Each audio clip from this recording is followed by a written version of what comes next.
একজন কৃষক ছিল। সে মাঠে কাজ করত। সে ছিল খুব গরিব, কিন্তু অত্যন্ত লোভী। সে সব সময় খুব বেশি সম্পদ অর্জন করতে চাইতো। তার একটি মেয়ে এবং একজন স্ত্রী ছিল। সে তাদের সঙ্গে একসাথে বসবাস করত। এভাবেই তার দিন কাটছিল।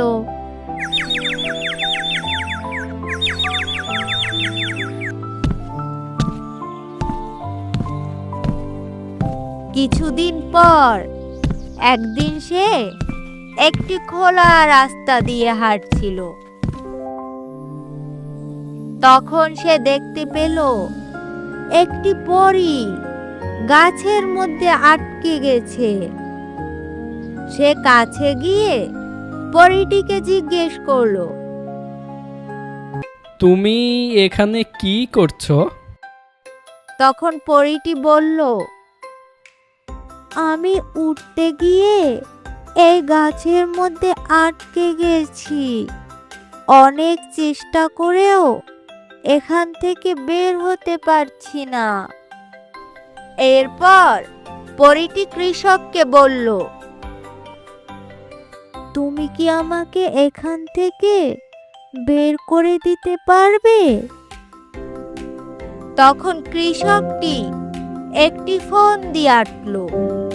সে পরীটিকে বলল, আমি তোমাকে এই বিপদ হতে রক্ষা করে দিব, কিন্তু আমার একটি শর্ত আছে, যদি তুমি সেটা পূরণ করো। পরীটি জিজ্ঞেস করলো, কি শর্ত? তখন কৃষক বলল, তুমি আমাকে এমন একটি ক্ষমতা দিবে যেন আমি যাই স্পর্শ করি তাই সোনায় পরিণত হয়। পরীটি রাজি হয়ে তাকে সেই ক্ষমতা দিল। কৃষকটি খুব খুশি হলো এবং সে পরীটিকে মুক্ত করে দিল।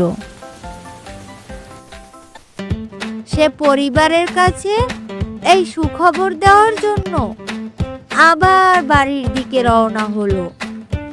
পথে যেতে যেতে সে যত পাথর আর নুড়ি স্পর্শ করলো সবই সোনায় পরিণত হতে লাগলো। কিছুক্ষণ পর সে বাড়ির সামনে পৌঁছালো। তার মেয়েটি তাকে দেখে দৌড়ে তার দিকে এলো, কিন্তু লোকটি ভুল করে তার মেয়েকে স্পর্শ করতেই মেয়েটি সোনার মূর্তিতে পরিণত হয়ে গেল। তখন কৃষক বুঝতে পারলো আসলে সবকিছুর প্রতি অতিরিক্ত লোভ করলে তার পরিণতি খুবই ভয়ঙ্কর হয়।